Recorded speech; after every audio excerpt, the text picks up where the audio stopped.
The velvet-voiced legend who mesmerized the world with "Oh, Pretty Woman" found peace on a Tennessee ranch. But fate had a cruel twist in store. Roy Orbison's life away from the spotlight seemed calm and idyllic, surrounded by family, music, and the open country air. But behind the scenes, heartbreak and shocking events would shape his final chapter. Journey inside Orbison's quiet home to explore his ranch life, enduring love, and the tragic final hours that stunned fans worldwide. Roy Orbison's final days in December 1988 were a bittersweet conclusion to one of rock and roll's most distinctive voices. Just 2 days before his sudden passing, Orbison had performed at the Front Row Theater in Highland Heights, Ohio, on December 4th. The show, like many on his recent tour schedule, demonstrated that despite years of personal loss and health issues, his voice remained as haunting and powerful as ever. The Traveling Wilburys, a supergroup he had joined that year with George Harrison, Bob Dylan, Tom Petty, and Jeff Lynne, had reignited his career, and a string of European and U.S. tour dates were already being planned for 1989. Orbison was in demand again, but the relentless pace was taking a toll. Exhausted, he returned to his Hendersonville, Tennessee, home to recover and spend quiet time with friends and family before he was due to fly back to London to film 2 additional music videos with the Wilburys. On December 6th, Orbison seemed relaxed and in good spirits. He spent much of the day indulging in one of his favorite hobbies, buying parts for model airplanes. Accompanied by his bus driver and close friend Benny Birchfield, himself part of the Nashville music community and husband of country star Gene Shepard, Orbison spent hours browsing for supplies, joking and chatting as though the pressures of touring and recording were far away. Later, Birchfield invited Orbison to share supper at his Hendersonville home. The meal was simple, friendly, and unremarkable, 2 old friends passing a winter evening in familiar company. After dinner, Orbison stopped by his mother's house, also in Hendersonville, where his son Wesley was visiting. The visit was casual and affectionate. Orbison, who had endured devastating personal losses in his life, his first wife Claudette had died in a motorcycle crash in 1966, and 2 of his sons perished in a 1968 house fire, found comfort in these small, ordinary moments. Around 10:30 p.m., after chatting for a while, he excused himself to use the bathroom. When he did not return for 30 minutes, concern turned to alarm. He was discovered collapsed on the bathroom floor. Paramedics rushed him by ambulance to the local hospital, but the effort was in vain. Roy Orbison was pronounced dead of a heart attack at only 52 years old, a shocking loss to both his family and the music world. The tributes were immediate and heartfelt. On December 11th, a public memorial service was held at College Heights Baptist Church in Gallatin, Tennessee. Gene Shepard, who had arranged the gathering, stood alongside friends, family members, and fans who packed the church to honor Orbison's life and legacy. 2 days later, on December 13th, Barbara Orbison organized a second memorial in Los Angeles, a celebration of life at the Wiltern Theater, attended by many of Orbison's peers, including prominent figures from the rock and country worlds. Roy Orbison was buried quietly at Westwood Village Memorial Park Cemetery in Los Angeles. His grave was left unmarked, a poignant reminder that the man whose soaring vocals had defined an era was, at heart, a private individual. Even in death, Orbison retained an air of mystery, his haunting voice lingering in the memories of those who had loved him and in the songs that made him immortal. Besides Roy Orbison's death, what people are interested in is his personal life. Reportedly, Claudette Frade Orbison was not only Roy Orbison's first wife, but also the emotional anchor of his early life and career. Their story began in Vernon, Texas, where they met as teenagers in the 1950s. Roy was already honing his craft as a singer-songwriter, while Claudette, with her beauty and charm, became both his muse and his partner. The two quickly formed a bond that was as passionate as it was complicated. By 1957, they were married, and Claudette's presence in Roy's life would shape some of his earliest successes. One of Roy's first breakthrough moments came through a song he wrote in her honor, Claudette. The Everly Brothers recorded it in 1958, and the royalties from their hit version gave Roy a much-needed financial boost during a precarious point in his career. That song wasn't just a tribute, it was proof of how deeply Claudette influenced his creativity. Behind the romantic image, however, the realities of Roy's rising fame began to put immense pressure on their marriage. The couple welcomed 3 sons, Roy DeWayne, Anthony King, and Wesley. But as Orbison's touring schedule intensified, the long separations and temptations of the road created fractures between them. Contemporary biographies note that Claudette herself was not immune to infidelity. Her affair with the builder who constructed their Tennessee dream home is well documented. Roy, too, was rumored to have been unfaithful at times. These tensions led to their separation and eventual divorce in the mid-1960s, a painful split that nevertheless didn't sever their emotional connection. In a twist of fate, the couple found their way back to each other for a brief reconciliation. Friends and biographers recall that, despite their difficulties, Roy and Claudette never truly stopped loving one another. That fragile happiness was tragically short-lived. On June 6, 1966, while the two were riding motorcycles together near Gallatin, Tennessee, Claudette collided with a truck and was killed instantly. She was just 25 years old. The loss shattered Roy Orbison. Friends observed that he seemed permanently altered after Claudette's death, a man haunted by grief even as he continued to perform.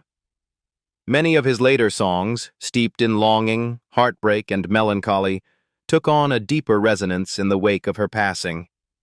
Her death became one of the defining tragedies of his life, a wound he carried privately even while the world celebrated his music. Claudette Frady Orbison remains central to Roy's legacy.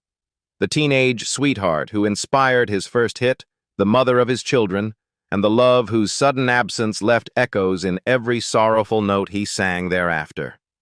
Roy Orbison's next lover was Barbara Ann Marie Wellhunter Jacobs, later widely known as Barbara Orbison. By the late 1960s, Roy had endured the devastating loss of his first wife, Claudette, and was navigating the challenges of a demanding music career that had seen both meteoric rises and difficult lulls. While touring the United Kingdom, Roy met Barbara, a young German-born woman whose intelligence, charm, and business acumen immediately impressed him. Their connection was deep and immediate, bridging personal affection with mutual respect and a shared understanding of the rigors of a life in music.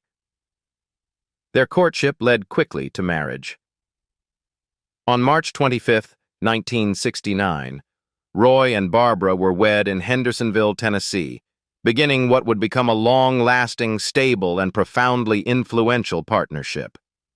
Unlike his first marriage, which had been fraught with touring pressures and personal tragedies, Roy's union with Barbara offered a grounding presence in his life. She became not just his wife, but his confidant, business manager, and collaborator. Barbara's guidance allowed Roy to navigate the complex music industry with renewed focus, helping him manage both creative projects and financial decisions with a steady hand.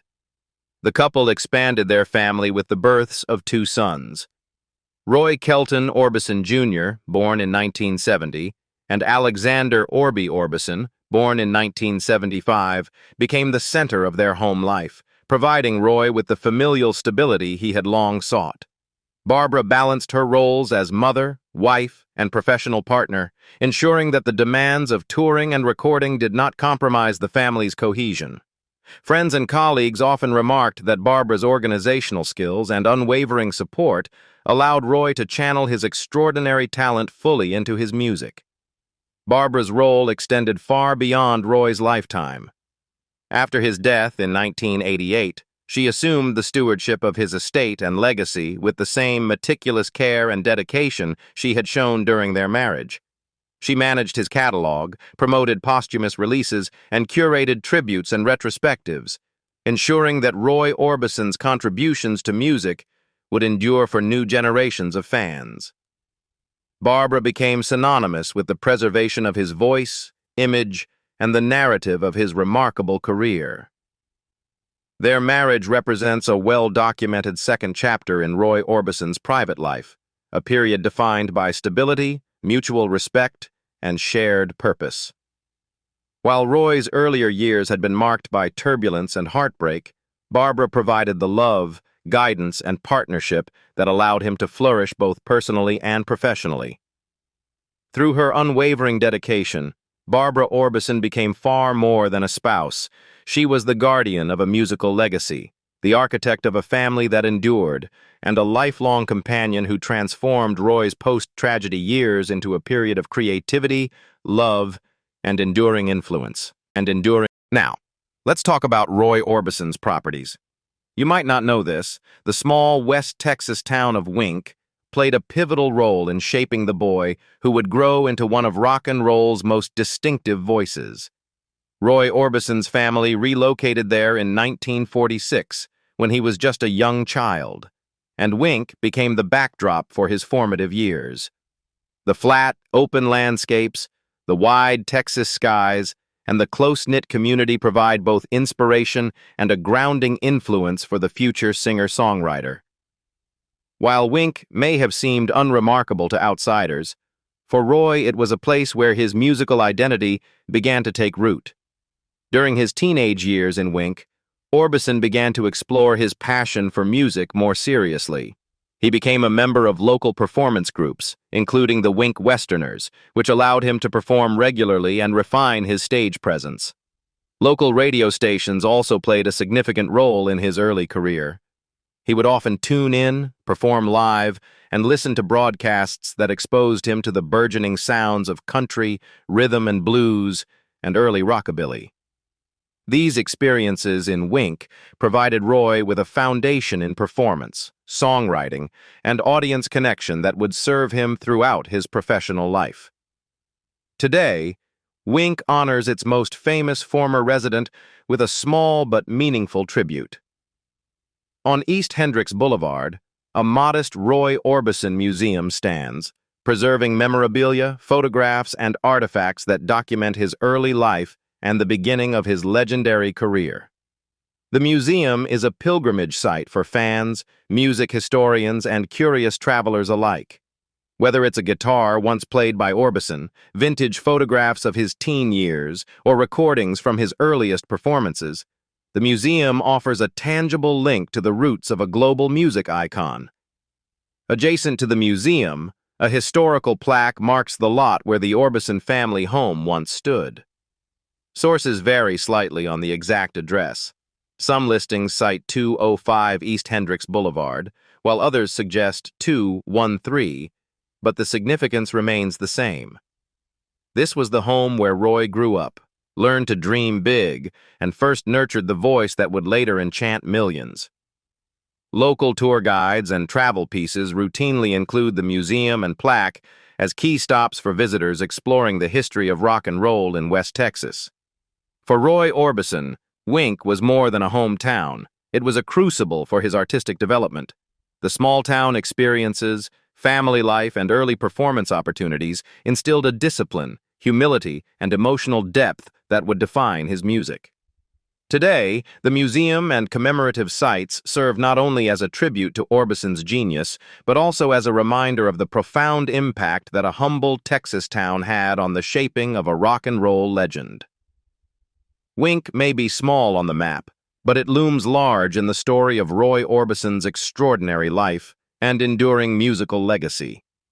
Next, in the 1960s, at the height of his career, Roy Orbison sought both privacy and comfort for his family, purchasing land in the Codle Estates neighborhood near Old Hickory Lake in Hendersonville, Tennessee.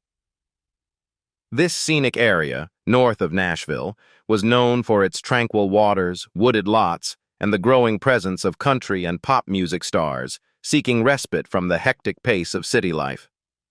Orbison built a substantial home there, a lakefront retreat that promised a blend of domestic stability and inspiration, a place where his children could play and he could recharge between the demands of touring and recording. The home, while idyllic in its design and location, would become the site of one of the darkest chapters in Orbison's life. In September 1968, while he was on tour in England, tragedy struck. A devastating fire engulfed the property. The blaze consumed the house and, heartbreakingly, claimed the lives of Orbison's two eldest sons, Roy Duane and Anthony.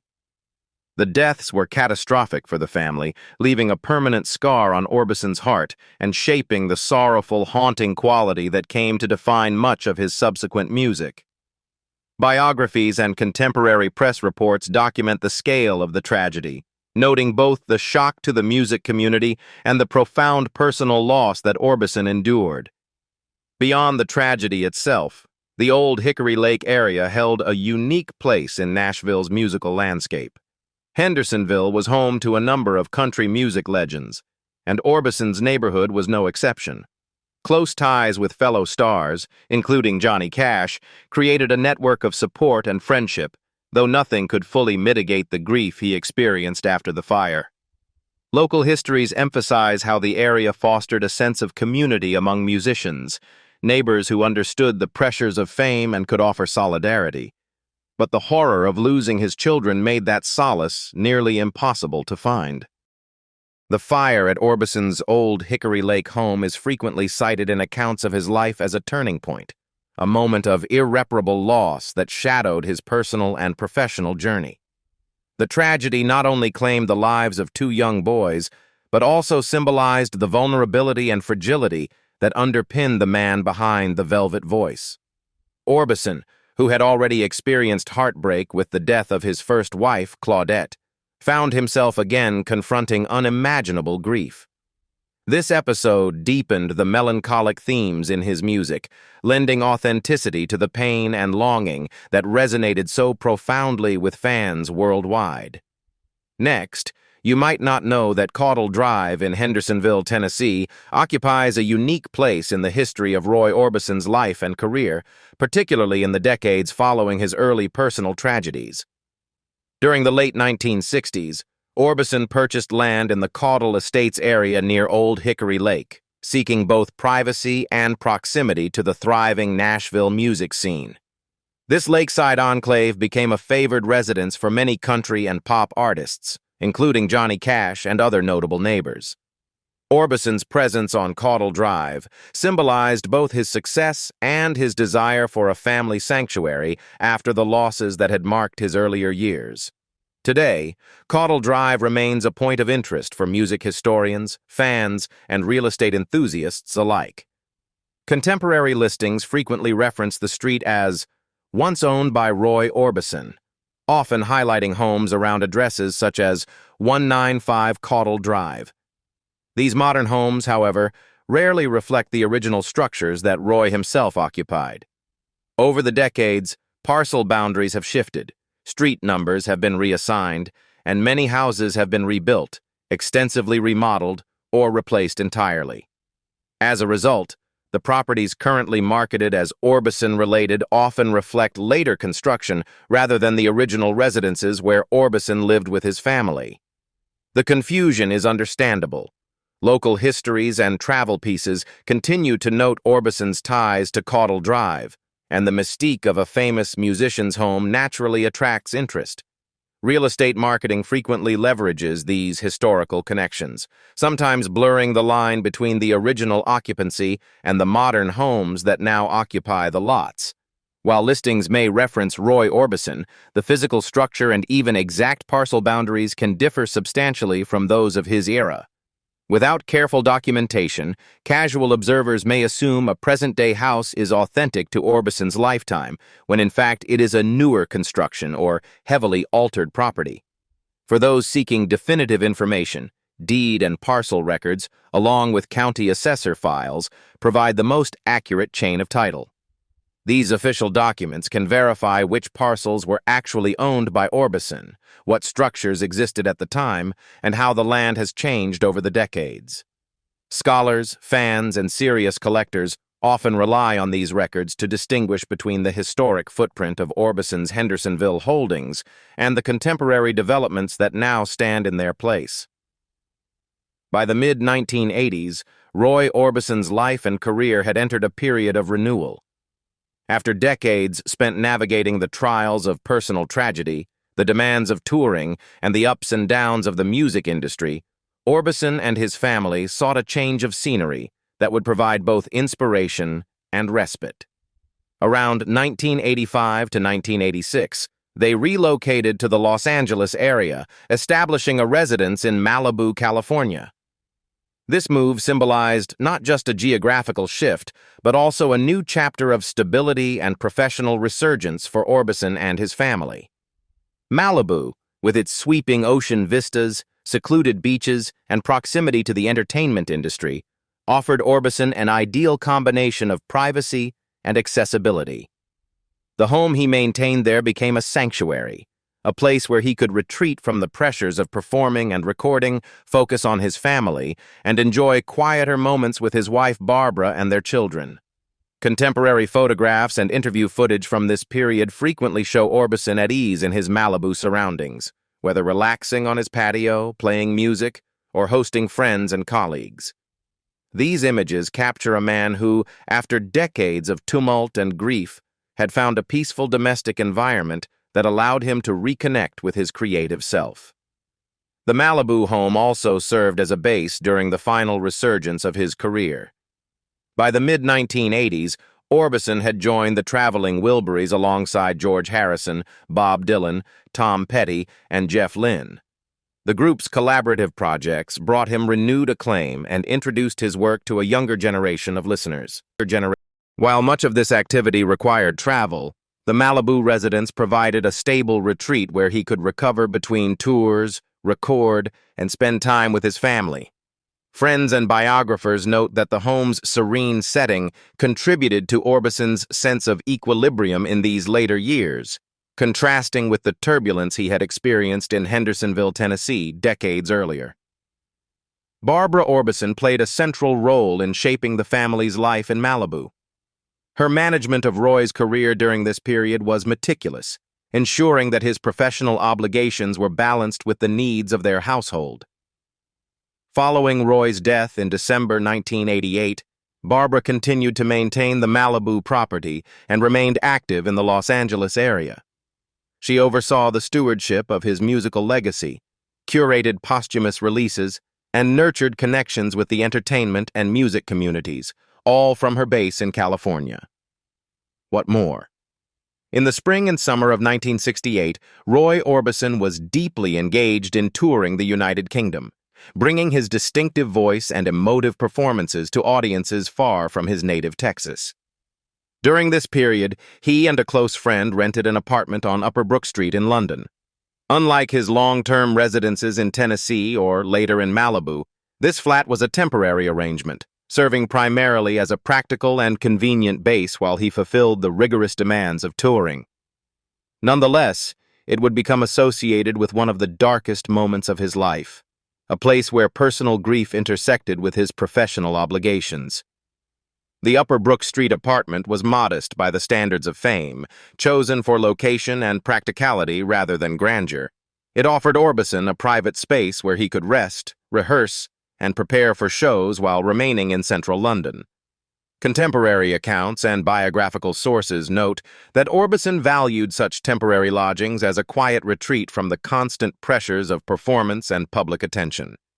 The flat was, for all intents and purposes, a working residence, functional, comfortable, and sufficiently isolated to allow Orbison to focus on his music during the demanding 1968 tour schedule. It was while staying at this London apartment that Orbison received news of the catastrophic fire at his old Hickory Lake home in Hendersonville, Tennessee, which claimed the lives of his two eldest sons.